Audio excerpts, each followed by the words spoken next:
ಈಗ ಬರ್ತಾ ಇರುವಂತ ಡೀಟೇಲ್ ಎಲ್ಡಿಎಫ್ ಯುಡಿಎಫ್ ನ ಮಧ್ಯೆ ಭರ್ಜರಿ ಪೈಪೋಟಿ. ಪಶ್ಚಿಮ ಬಂಗಾಳ ಅಂತೂ ಎಕ್ಸಿಟ್ ಪೋಲ್ಗಳಿಗೂ ಪ್ರೆಡಿಕ್ಟ್ ಮಾಡೋದಕ್ಕಾಗಿರಲಿಲ್ಲ. ಈಗ ಆರಂಭದ ಮುನ್ನಡೆಯಲ್ಲೂ ಕೂಡ ಅದೇ ರೀತಿಯ ಪೈಪೋಟಿ. 101-97 ಈ ಹಂತದಲ್ಲಿ 101-97. ಆ ಜಿದ್ದಿ ಕೊನೆಯವರೆಗೂ ಕೂಡ ಮುಂದುವರಿಯೋದು ಖಚಿತ. ಯಾವ ಕ್ಷಣದಲ್ಲಾದರೂ ಕೂಡ ನಂಬರ್ಸ್ ಬದಲಾಗುತ್ತೆ. ಈಗ ನಮಗೆ ಪೋಸ್ಟಲ್ ವೋಟ್ ನ ಡೀಟೇಲ್ ಅಷ್ಟೇ ಲಭ್ಯವಾಗಿರೋದು. ಶುರುವಾಗುತ್ತೆ ಪಿಕ್ಚರ್ ಅಭಿ ಬಾಕಿ ಹೈ.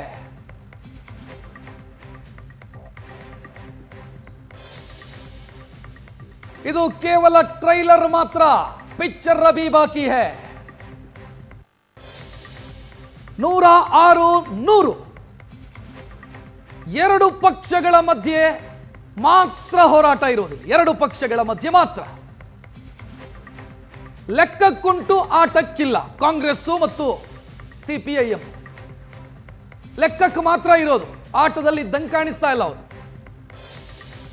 106-100 ಟಿಎಂಸಿ ಮತ್ತು ಬಿಜೆಪಿಯ ಮಧ್ಯೆ ಇರುವಂತ ವ್ಯತ್ಯಾಸ.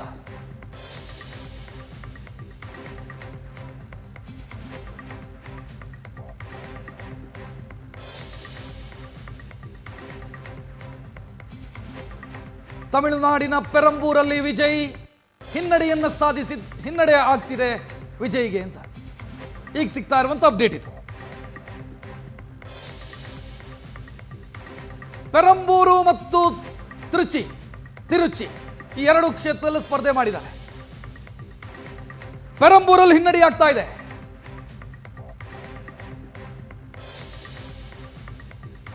ಮಿರಾಕಲ್ ಮಾಡ್ತಾರೆ. Political miracle ತಮಿಳುನಾಡಲ್ಲಾಗತ್ತೆ. ವಿಜಯ್ ಅವರಿಂದ ಅಂತ ಭಾವಿಸಲಾಗಿತ್ತು. ಆರಂಭದಲ್ಲಿ ಅದು ಕಾಣ್ತಾ ಇಲ್ಲ. ಇನ್ನು ಇದರ ಮಧ್ಯೆ ನಮ್ಮ ಎರಡು ಕ್ಷೇತ್ರಗಳು ದಾವಣಗೆರೆ ಮತ್ತು ಬಾಗಲಕೋಟೆ ಅಲ್ಲಿ ಲೇಟ್ ಆಗಿ ಶುರುವಾಗ್ತಾ ಇದೆ ಕೌಂಟಿಂಗು. ಅಂಚೆ ಮತಗಳ ಎಣಿಕೆ ಈಗ ಆರಂಭ ಆಗಿದೆ. ತಿರಸ್ಕೃತ ಮತಗಳನ್ನು ವಿಂಗಡಣೆ ಮಾಡ್ತಿದ್ದಾರೆ ಚುನಾವಣಾ ಸಿಬ್ಬಂದಿ. ಅಂದ್ರೆ ಮೊದಲ ಅಪ್ಡೇಟ್ ಇನ್ನೂ ಸಿಕ್ಕಿಲ್ಲ, ಯಾರು ಮುನ್ನಡೆ ಯಾರು ಹಿನ್ನಡೆ ಅನ್ನೋದು.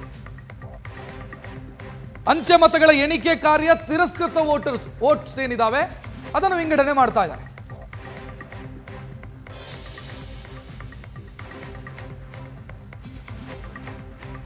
(47-19) ತಮಿಳುನಾಡಲ್ಲಿ ಡಿಎಂಕೆ ಮತ್ತು ಅಣ್ಣಾ ಡಿಎಂಕೆ ಮಧ್ಯೆ ಇರುವಂತ ವ್ಯತ್ಯಾಸ.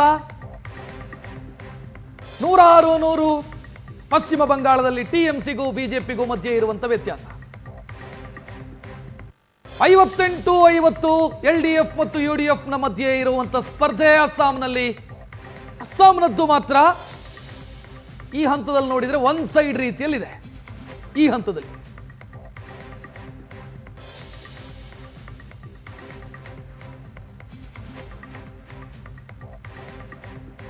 ದಾವಣಗೆರೆ ದಕ್ಷಿಣದಲ್ಲಿ ಇವಿಎಂ ಮತ ಎಣಿಕೆ ಆರಂಭ ಆಯಿತು ಅನ್ನುವಂಥ ಮಾಹಿತಿ ಈಗ ಸಿಗ್ತಾ ಇದೆ.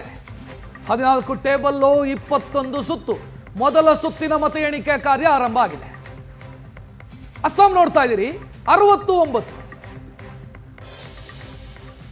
ಕಾಂಗ್ರೆಸ್ಗೆ ಒಂದು ಪ್ರಬಲ ಸ್ಪರ್ಧೆಯನ್ನ ಕೊಡೋದಕ್ಕೂ ಕೂಡ ಸಾಧ್ಯವಾಗ್ತಿಲ್ವಾ ಅಸ್ಸಾಮಲ್ಲಿ ಅನ್ನೋ ರೀತಿಯಲ್ಲಿದೆ ನಂಬರ್ಸ್.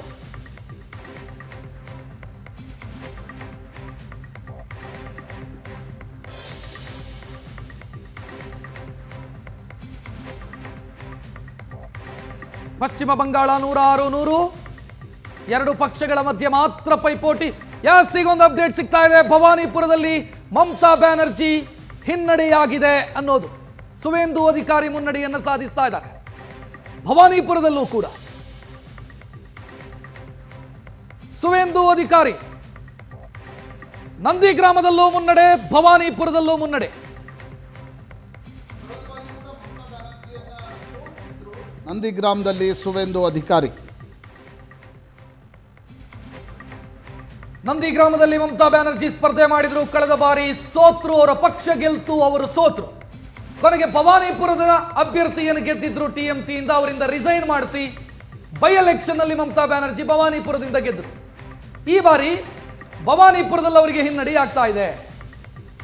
ಸುವೇಂದು ಅಧಿಕಾರಿ ಭವಾನಿಪುರದಲ್ಲಿ ಕಂಟೆಸ್ಟ್ ಮಾಡಿದ್ದಾರೆ. ಅಲ್ಲಿ ಮಮತಾ ಬ್ಯಾನರ್ಜಿಗೆ ಹಿನ್ನಡೆಯಾಗ್ತಾ ಇದೆ.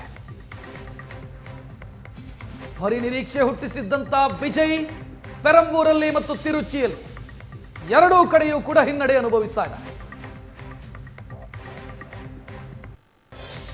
ಜನಪ್ರಿಯತೆ ಮತವಾಗಿ ಬದಲಾದರೆ ವಿಜಯ್ ಗೆಲ್ಲೋದನ್ನ ಯಾರಿಗೂ ತಡೆಯೋದಕ್ಕೆ ಸಾಧ್ಯ ಇರಲಿಲ್ಲ. ಯಾಕಂತಂದ್ರೆ ವಿಜಯ್ ರ್ಯಾಲಿಗೆ ಸೇರ್ತಾ ಇರುವಂತ ಜನಸಮೂಹ ಆ ಕಥೆಯನ್ನು ಹೇಳ್ತಾ ಇತ್ತು. ವಿಜಯನ್ನ ನೋಡೋದಕ್ಕೆ ದೊಡ್ಡ ಸಂಖ್ಯೆಯಲ್ಲಿ ಜನರು ಬರ್ತಾ ಇದ್ರು. ನಿಮ್ಗೆ ನೆನಪಿದೆ, ಕಾಲ್ ತುಳಿತ ಎಲ್ಲ ಆಗುವಂತ ಸ್ಥಿತಿ. ಮುಖ್ಯಮಂತ್ರಿ ಅಭ್ಯರ್ಥಿ ಅಂತ ಪಾಪ್ಯುಲಾರಿಟಿ ನೋಡಿದಾಗ 37% ವಿಜಯ್, 35% ಸ್ಟಾಲಿನ್. ಈ ರೀತಿ ಇತ್ತು. ಜನಪ್ರಿಯತೆ ಮತವಾಗಿ ಬದಲಾಗತ್ತಾ ಅನ್ನುವಂಥ ಪ್ರಶ್ನೆ ಇತ್ತು. ಈ ಹಂತದಲ್ಲಿ ಸಿಗ್ತಾ ಇರೋದು ಜನಪ್ರಿಯತೆ ಮತವಾಗಿ ಬದಲಾಗಿಲ್ಲ. ಈ ಹಂತದಲ್ಲಿ ರಕ್ಷತ್, ಇನ್ನೊಂದು ಅಪ್ಡೇಟ್ ಬರ್ತಾ ಇದೆ. ಉದಯನಿಧಿ ಸ್ಟಾಲಿನ್ ತಮಿಳುನಾಡಿನ ಚಿಪಾ ಕ್ಷೇತ್ರದಿಂದ ಹಿನ್ನಡೆಯಲ್ಲಿದ್ದಾರೆ. ಎಸ್, ಉದಯನಿಧಿ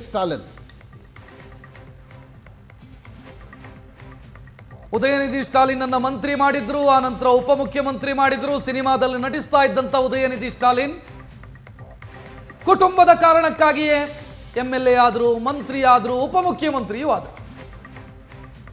ಈಗ ಚಪಾಕ್ನಲ್ಲಿ ಹಿನ್ನಡೆ ಆಗ್ತಿದೆ ಉದಯನಿಧಿ ಸ್ಟಾಲಿನ್ಗೆ ಅಂತ. ಉದಯನಿಧಿ ಸ್ಟಾಲಿನ್ ಕೊಟ್ಟಂತ ಒಂದು ಸ್ಟೇಟ್ಮೆಂಟ್ ನಿಮಗೆ ನೆನಪಿರಬಹುದು, ಇಡೀ ದೇಶದಲ್ಲಿ ಚರ್ಚೆ ಆಯ್ತು.